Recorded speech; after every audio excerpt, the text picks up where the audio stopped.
नाज़रीन आदाब, न्यूज़ 18 उर्दू में आपका इस्तकबाल है। मैं हूं विसाल आजम और आप देख रहे हैं खबर खास में आज हम जिस मौजू पर गुफ्तगू करेंगे वो बिल्कुल दिल को दहला देने वाला वाक़या है।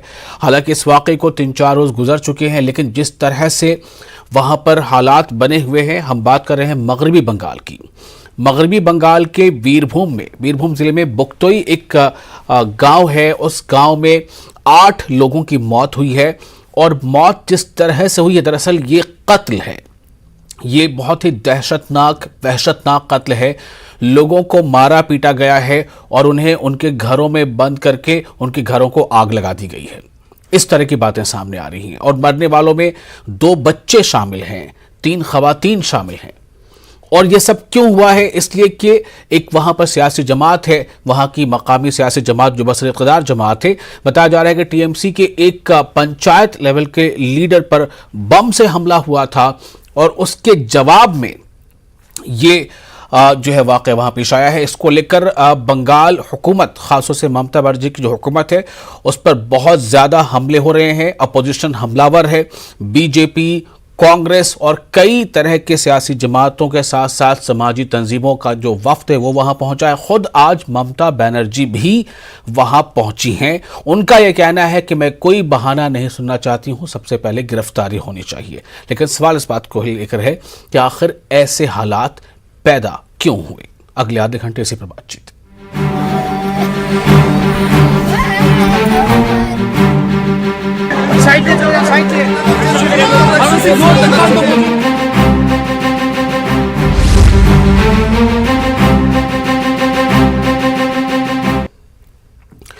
इस खास मौजू पर आज हम गुफ्तगू करेंगे। हमारे साथ कई खास मेहमान हैं। हमारे साथ होंगे यासिर जिलानी जो बीजेपी के तर्जुमान हैं, और कांग्रेस से हमारे साथ होंगे असित नाथ तिवारी, तर्जुमान है वो कांग्रेस के।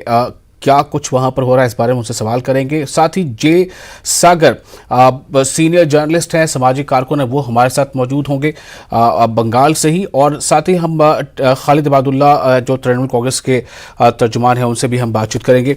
सबसे पहले मैं जानना चाहूँगा खालिद इबादुल्लाह साहब कि आखिर ये पूरा मामला है क्या, ये क्या हुआ वहाँ पर और किस तरह से ये जो 8 मौतों का जो अब हम देख पा रहे हैं कि किस तरह वहाँ 8 मौतें हो गई। अब तो ये भी खबर आ रही है कि उस गांव के आसपास के लोग घर बार छोड़कर जा रहे हैं। कैसे हुआ ये, क्या हुआ वहाँ?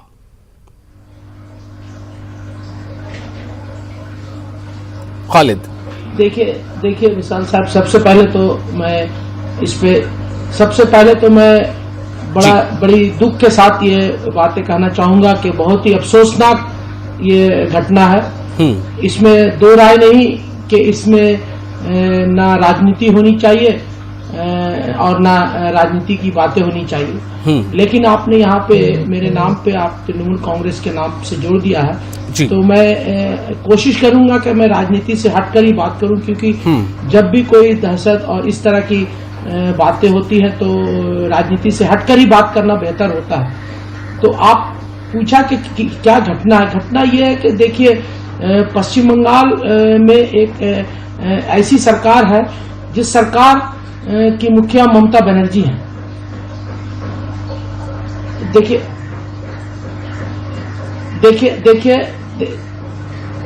देखिए ऐसा है कि जब जी हाँ, बोले। ऐसा है कि जब इस राज्य की प्रधान और इस राज्य की मुखिया ममता बनर्जी जैसी नेत्री है, अरे भाई पूरे हिंदुस्तान में उठाकर इतिहास देख लो।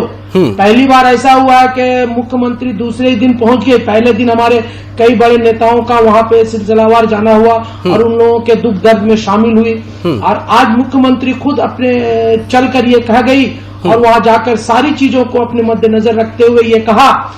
ये बहुत बड़ी बात है। मैं कहूंगा कि हिम्मत होनी चाहिए और दूसरे दलों का कि अपने दलों के वहां के जो ब्लॉक सदर है उनको कहा कि उनको अरेस्ट करो, और उनकी थोड़े ही देर बाद पुलिस लोगों ने उनको अरेस्ट किया है।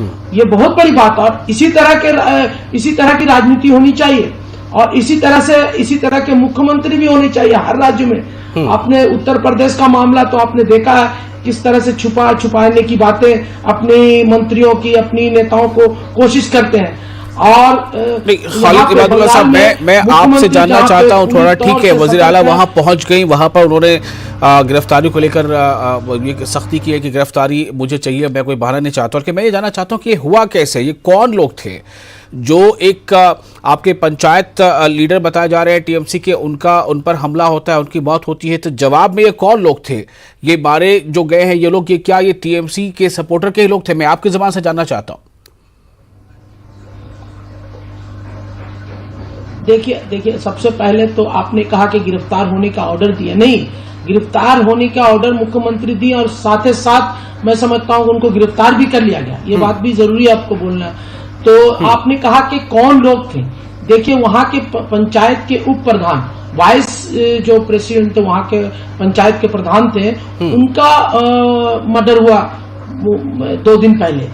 उसके बाद बीरभूम जैसे जिला में आप लोगों ने देखा होगा कि कई दिनों से, लास्ट कई सालों से मैं समझता हूं, 1 साल पहले इनके बड़े भाई की हत्या की गई भारतीय जनता पार्टी के जरिए जी, और उसका ये सिलावार ये देखने को मिला है कि वो एक अच्छा लीडर्स और एक अच्छा उप प्रधान का काम कर रहा था।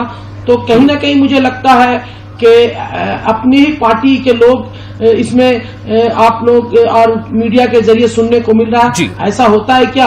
हमारी पार्टी के लोग अगर मैं जरा इस पर मजीद जानकारी के लिए हमारे साथ यासिर जिलानी साहब मौजूद हैं बीजेपी के, वो उनसे बात करूंगा।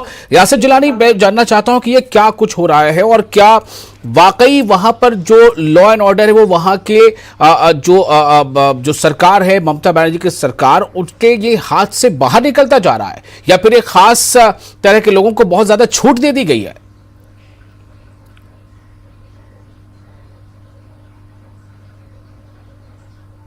जी, जय सागर साहब, आपको मेरी आवाज मिल पा रही है?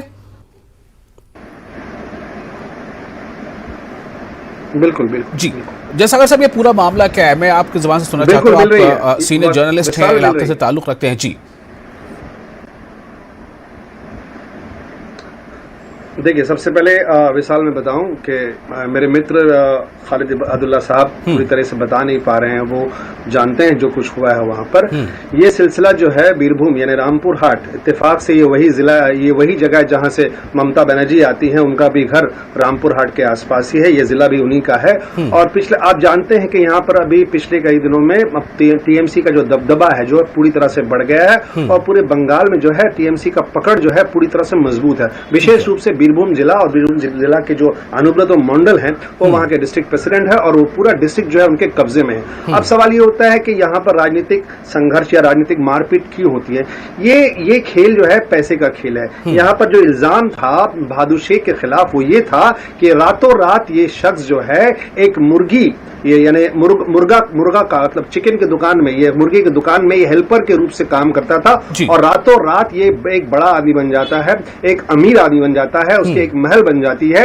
और जाहिर बात है जब आप रातों रात इस तरह की तरक्की कर लेते हैं तो लोगों को शक होता है कि कहीं ना कहीं ये इसने जो है पैसे जो है गैर कानूनी तरीके से कमाए हैं, जिसकी वजह से इसका दबदबा बना है। तो वो चीज जो है लोगों, वहां के इलाके के लोगों में जो है एक दहशत बना था कि रातों रात ये टीएमसी से जुड़ने के बावजूद, टीएमसी में शामिल होने के बावजूद ये कैसे हुआ। तो वो एक जलन थी लोगों में, और उसके बाद वो निशाने पे था, वो निशाने पे था, लोगों के नजरों में था, जिसके फलस्वरूप जो है ये हादसा हुआ और उन पर बमबाजी हुई और उनकी जो है मौत हुई। उनके मौत के खिलाफ जाहिर बात है जब एक उप प्रधान का मौत होता है तो इलाके में सनसनी मचती है, और ये बात जानने की कोशिश की कि आखिर उसे किसने मारा। तो ये जो मारा जो है, जिसने भी मारा है, इल्जाम तो कई लोगों का है, लेकिन अभी जो फिलहाल जो मेरे साथी बोल रहे थे खालिद साहब, एकदम ममता बनर्जी के सामने जब इलाके के लोगों ने कहा, पूरा इल्जाम जब अनरुल शेख पे लगाया कि उनको ये सब बातें पता थी, तो 2 घंटे के अंदर अनरुल शेख को तारापीठ के इलाके से दबोच लिया गया, उसे अरेस्ट कर लिया गया। तो ये कहीं ना कहीं जो देखा जा रहा है कि तृणमूल का ये अंदरूनी मामला है, और अंदरूनी मामले की वजह से ये पूरा जो है फसाद हुआ है, जिसके वजह से 8 बेगुनाह लोगों की जाने गई हैं, और ये जाने इसलिए गई हैं क्योंकि वहां के मर्द जो है बहादुर शेख के मृत्यु के बाद, मर्डर के बाद वहां से मर्द जो है पलायन कर रहे थे, वो भाग रहे थे और उन्होंने जो है इस कमरे को जहां पे ये लोग रहते थे उन पूरी जगहों को बाहर से ताला मार दिया था ताकि लोग ये लगे कि वहां पे लोग नहीं है। लेकिन लोगों को खबर मिला, जो इनके खिलाफ थे उनको खबर मिला कि अंदर में महिलाएं हैं, बच्चे हैं, तो पहले उन लोगों ने आकर दरवाजे खटखटाई, दरवाजे तोड़ने की कोशिश की, उसके बाद वहां पर वो लोग घुसे और उसके बाद जो है उन्हें आगजनी कर दिया गया। तो ये है पूरा मामला। और जिसके बाद ममता बनर्जी, सही बात कह रहे हैं इबादुल्ला साहब कि ममता बनर्जी 3 दिन में वहां पहुंची है। पहुंचने के बाद साथ ही साथ उन्होंने पुलिस की भी उन्होंने पुलिस को भी ऑर्डर दिया कि साथ ही साथ कि इसमें कोई भी रिहाई नहीं होनी चाहिए, चाहे वो टीएमसी हो, बीजेपी हो, सीपीएम में कोई भी हो। अनरुल शेख जो है टीएमसी का ही बंदा है और उसे कुछ देर पहले अरेस्ट कर लिया गया। ममता बनर्जी ने वहां पर कॉम्पनसेशन अनाउंस कर दिया, 2 लाख घर बनाने के लिए 2 लाख दे दिया है, 5 लाख जिन लोगों की मौत हुई उनके लिए 5 लाख का ऐलान किया है, साथ साथ जो जख्मी है उनके लिए 50, यानी वो डैमेज कंट्रोल करने के लिए बहुत जल्द पहुंची है और उन्होंने सख्ती दिखाई है। लेकिन सवाल यह है, तहकीकात जो है, जो ममता बनर्जी भी कह रही है कि जो है दूध का दूध पानी का पानी तब होगा जब पूरी तरीके से तहकीकात जो है अपनी जगह पे पहुंचेगा, अपने जो है एंड पे पहुंचेगा और तहकीकात में क्या निकलता है ये वक्त बताएगा। लेकिन फिलहाल जो है बंगाल में पूरी तरह से जो है गर्मी बढ़ी हुई है। और असित नाथ तिवारी हमारे साथ हैं, कांग्रेस के तर्जुमान। असित, ममता बनर्जी वहां पहुंचती है, कॉम्पनसेशन वगैरह तो अब दीगर चीजें हैं, जाने वापस नहीं आ सकती, आप करोड़ों रुपए अनाउंस कर दीजिए। बहुत कीमती जाने थी, 2 बच्चे, 3 खवातीन, कुल 8 लोग जलाकर मार दिए गए। ये जो टेंडेंसी है इस तरह से किसी को मारना, ये आखिर किस वजह से ये पनपती है ये टेंडेंसी?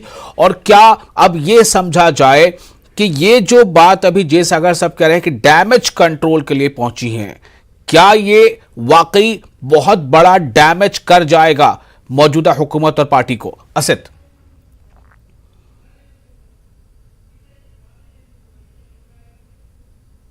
पूरी राजनीति की इस मामले में, ये मामला तृणमूल कांग्रेस का ही है, इसमें बाहर का कोई नहीं है। दोनों पक्ष तृणमूल कांग्रेस से हैं। एक पंचायत अध्यक्ष जिनकी हत्या हुई और जिनके परिवार के लोग मारे गए, वो जिला अध्यक्ष से काफी करीबी और तृणमूल कांग्रेस के लोग हैं। ये पूरा मामला अवैध खनन से जुड़ा है।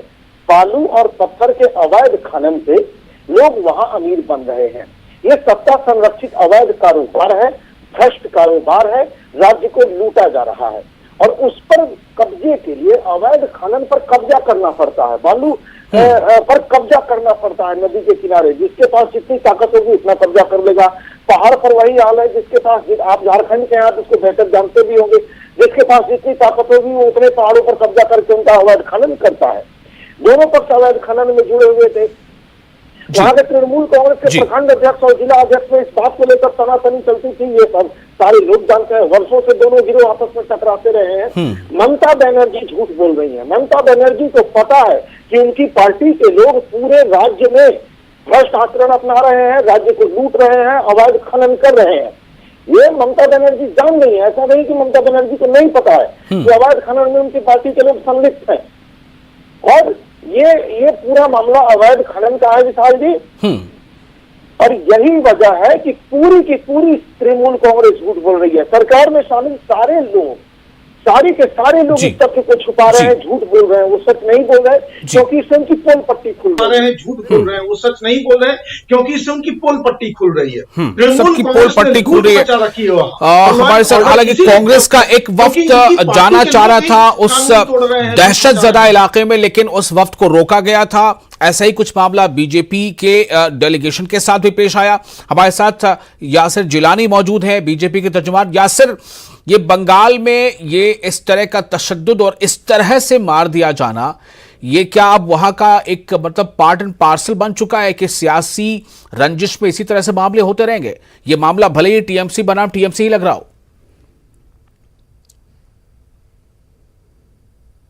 देखिए, सबसे पहले तो वीरभूम में जो ये दर्दनाक कहेंगे जो जानें हलाक हुई हैं, उसके लिए बहुत दुख है और संवेदना है उन लोगों के लिए जो एक संगठित और सुनियोजित तरीके के गिरोह के साजिश के शिकार हुए हैं। और संगठित और सुनियोजित तरीके से जो गिरोह चल रहा है बंगाल में, वो टीएमसी के गुंडे हैं।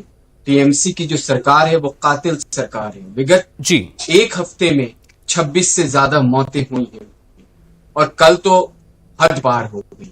आप आप जिस वक्त मैं आपके साथ चर्चा कर रहा हूं, अंदर दर्द है। आपको पता है, कुंडी घर की लगाने के बाद मारा है, पहले जो रिपोर्ट आई है पोस्टमार्टम की, पूरी तरीके से मारा है, और उसके बाद कुंडी लगा के आग लगा दी है। बेबसी का अंदाजा लगाइए कि किस तरीके के हालात होंगे। वो इंसान थे, और ममता बनर्जी को 3 दिन लग गया वहां तक पहुंचने में। ममता बनर्जी एक मौत की कीमत 5 लाख से उन्होंने उसका मुकाबला किया है। ये ममता बनर्जी के लिए जो पूरा भारत इस वक्त चिंतित है, बंगाल चिंतित है, और उस बंगाल के लोग इस बर्बरता को देख रहे हैं। विशाल आजम साहब, यकीन मानिए, ये जो घटना हुई है, इसके लिए पहले के पैनलिस्ट मित्र ने बताया है कि वहां पे जो सरकारी पूरा महकमा है, वहां की जिस औरत का मैंने विजुअल देखा है, जो महिलाएं हमारी खड़े होके कह रही थी कि पुलिस को ये इंस्ट्रक्शन था ममता बनर्जी सरकार के बड़े लीडर की तरफ से, या खुद ममता बनर्जी दे रही हो, तो कोई ठीक नहीं कि पुलिस नहीं जाए, प्रशासन का कोई आदमी वहां ना पहुंच सके। ये भारत के लोकतंत्र में इस तरीके का विभत्स जो एक तस्वीर सामने आई है, इससे अंदाजा लगाइए कि सरकार कितना कहां जाके रुकेगी, बंगाल की सरकार। और जो वो बालू खनन की बात हो रही है, ऐसे ऐसे सारे जो डिपार्टमेंट है वो भ्रष्टाचार में लिप्त हैं। विशाल आजम साहब, उनको ठेके पे दिया जाता है। वहां के थानों को टीएमसी के जो लोग हैं वो ठेके पे उठाते हैं, कि बोली लगा के उठाई जाती है कि आपको कौन से थाने में कितने पैसे देने हैं। उसके बाद आप समझ सकते हैं कि वहां अपराध किस तरीके से। ठीक है, ये सब कुछ अपनी जगह पर है, और कोई अपना दामन इससे साफ या पाक नहीं बता सकता। लेकिन सवाल इस बात को लेकर है कि जो 8 जानें चली गई हैं, उसका असल जिम्मेदार कौन होगा? खालिद इबादुल्लाह, मैं आपके पास फिर से एक बार आ रहा हूं। क्या ये पार्टी के अंदर बड़े पैमाने पर फैले जो करप्शन है और गलत तरीके से पैसे कमाने की जो होड़ लगी है, क्या उसकी वजह से ये हुआ है?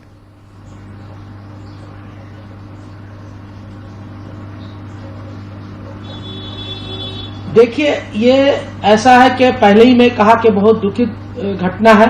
इस घटना पे जितनी निंदा की जाए उतनी कम है। लेकिन एक बात तो जरूर है कि तृणमूल कांग्रेस एक ऐसी पार्टी है जिसकी मुखिया ममता बनर्जी, उसने साबित कर दिया कि वो रंग, झंडा और पार्टी की लीडरों के बारे में नहीं सोचती है।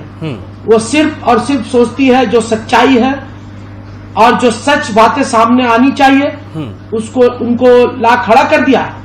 इसलिए ये साबित मैं कर रहा हूं कि अपनी ही पार्टी की, हमारे उस ब्लॉक के प्रेसिडेंट अनारुल, जिनको इमीडिएटली उन्होंने कहा कि उनके नाम पे वहां के लोग, ठीक है, ये बात पहले बता चुके हैं। मैं सिर्फ एक चीज ये जानना चाहता हूं कि जब ममता बनर्जी ये कहती हैं कि ये इन सब के पीछे एक बड़ी साजिश है, तो उनका मतलब क्या है?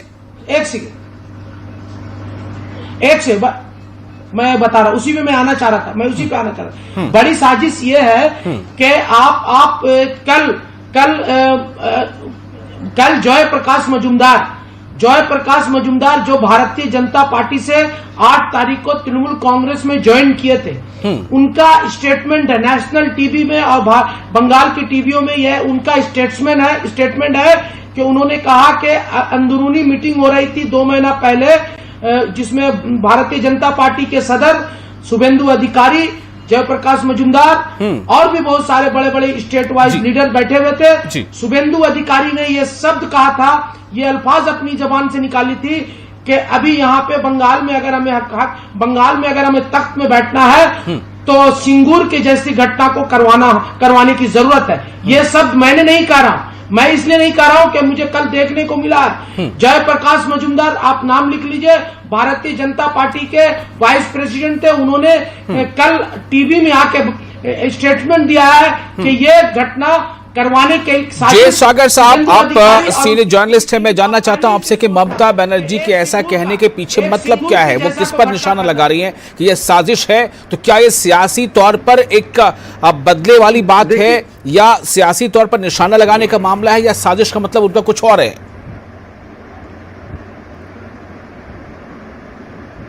देखिए विशाल, ये बहुत ही सीधा मामला है। कोई भी पार्टी, भारत में कोई भी पार्टी, कोई भी सरकार जब उसके अधीन या उसके अंदर कोई भी जुर्म होता है, मैंने आज तक अपने पत्रकारिता जीवन में नहीं देखा है कि सरकार ने मान ली हो कि हाँ गलती हमारे लोगों की है और गलती हमसे हुई है और हम जो है इसका जो है सजा जो है अपने लोगों को देंगे। वो हमेशा अपनी सरकार, जो जिसकी सरकार होती है वो दूसरी सरकार या दूसरी पार्टी को ही इल्जाम लगाती है। इसके लिए कोई रॉकेट साइंस की जरूरत नहीं है। ममता बनर्जी भी उसी तरफ इशारा कर रही है कि पूरी साजिश जो है बीजेपी की है। और आप कह रहे नहीं मानी। एक सेकंड इबादुल्ला, खालिद साहब, एक सेकंड, आप नहीं बोल पा रहे। मैं खालिद साहब, मैं बोल दूं, खालिद साहब मैं बोल दूं। ममता बनर्जी ने मान ली। खालिद साहब, आप जयप्रकाश मुजुमदार की बातें कर रहे हैं, जिस पर कौन यकीन करेगा। खालिद साहब जी, खालिद बोलने दें। मैं ये कह रहा हूं कि ममता बनर्जी एक बड़ी ममता बनर्जी का संदेश जो है, ममता बनर्जी का इशारा जो है, ये है कि ये पूरी साजिश है पश्चिम बंगाल सरकार को बदनाम करने की। उनका इशारा पूरी तरीके से बीजेपी की तरफ है। इसमें कोई रॉकेट साइंस नहीं। बच्चा को पता है कि वो इशारा जो है बीजेपी की तरफ कर रही हैं और वो इशारा वो यही वजह है कि उन्होंने राज्यपाल को भी लथेड़ा है, उनके खिलाफ भी शिकायत की है। टीएमसी के एक डेलीगेशन जो है दिल्ली पहुंची है अमित शाह से मुलाकात करने के लिए, ताकि जगदीप धनखड़ को यहां से हटाया जाए।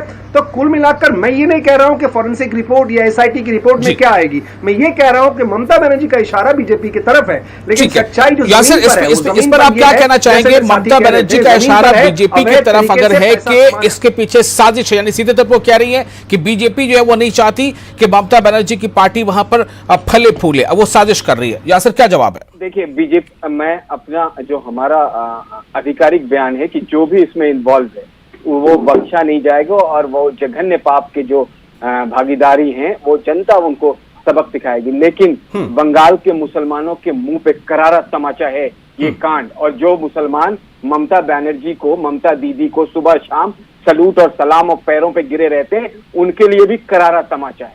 और उस पे क्या जवाब ये देंगे कि जिस पार्टी का थोक के भाव में ममता बनर्जी ने वोट लिया था, मुसलमानों को तुष्टीकरण और ध्रुवीकरण करके कि पराकाष्ठा पे रखा कि भाजपा आएगी तो मुसलमानों को बंगाल से भगा देगी, बांग्लादेश भेज देगी, ये उन मुसलमानों पे एक तरीके से तमाचा है। और सोचे वहां के मुसलमान जो अब भी ममता कातिल सरकार ममता बनर्जी जो है पाकिस्तान, जैसे मुझे लगता है थोड़ा सख्ती दिखा रहे हैं। देखिए, जो मैंडेट है उसका हर हाल में रेस्पेक्ट करना चाहिए।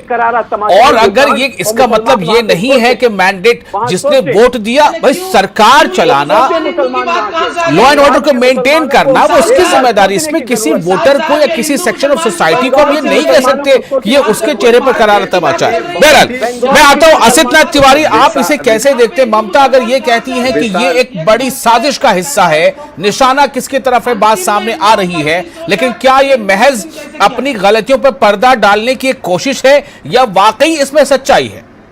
हो सकती है सियासी तौर पे। पटवारी की साजिश रची, गोधरा और गुजरात की साजिश सिर्फ चुनाव जीतने के लिए रची गई और पुलवामा में जवानों की हत्या करवा दी गई चुनाव के लिए, तो बीजेपी साजिश कर सकती है, ऐसी आशंका है। लेकिन इस साजिश का खुलासा करना भी तो सरकार की जिम्मेदारी है। अगर बीजेपी की ही साजिश है तो सरकार के पास तमाम एजेंसीज है ना। आप भूल गए क्या? खुलासा करते आशिमपुरा भूल गए, गुजरात 2002 से पहले भूल गए। इस तरह की हर कांड की हम घोषणा करते हैं, लेकिन आशिमपुरा, मुजफ्फरनगर, भागलपुर, ये भी याद रखिए जो ममता बनर्जी मुआवजा बांटती रहेंगी जी। मुआवजा बांटना सरकार का काम नहीं है, क्राइम रोकना भी सरकार का काम है, साजिशों का खुलासा करना भी सरकार का काम है। तो ममता बनर्जी जी ने बीजेपी की हत्यारी साजिश के खुलासा करने में लापरवाही दिखाई है, उनकी सरकार की नाकामी सामने आई है, और इसलिए अगर ये साजिश भी है तो ये ममता बनर्जी जी की नाकामी है निकाल दी। तो बहरहाल ये नाकामी किसी भी सरकार की बेशक मानी जाएगी। और जहां तक यासिर, मैं फिर आपसे कहूंगा कि मैंडेट के बाद इस तरह की बातें करना शायद सही नहीं होता। मैंडेट के बाद ममता बनर्जी सीएम है तो सबके लिए है। मैंडेट के बाद अगर जिन्होंने उनको वोट दिया, उत्तर प्रदेश में अगर योगी सीएम है तो सबके लिए है, जिन्होंने उनको वोट दिया उनके लिए भी है, जिन्होंने नहीं दिया उनके लिए भी है। जहां अपने पीएम की बात कर लें, जिन्होंने वोट दिया उनके भी पीएम है, जिन्होंने नहीं दिया उनके भी पीएम है। मेरे ख्याल से यासिर, मैं ये जानना चाहता हूं कि इस पर सरकार तो जो आगे करना है करेगी, लेकिन बीजेपी के लिए यहां से एक बीजेपी को यहां से आगे इस मोशन को कैसे लेके जाना चाहिए, बीजेपी क्या करे वहां पर? जब से ये सामने आई है, पहले तो मैं आपको बता दूं कि खुद बंगाल गवर्नमेंट में या बंगाल के जो हमारे जर्नलिस्ट मित्र हैं, उन्होंने एक छोटे से कॉलम में इस इशू को जगह दी थी, लेकिन जब नेशनल मीडिया में आप जैसे निर्भीक पत्रकारों ने इस पूरे कांड को दिखाया है लोगों को, तब वहां की मीडिया ने भी, देखिए कितनी आज के डेट में उनका दबदबा है, एक माफिया कंट्रोल है टीएमसी की सरकार पे, कि जो जर्नलिस्ट हैं वो भी खुल के बात नहीं कर सकते हैं। और उसके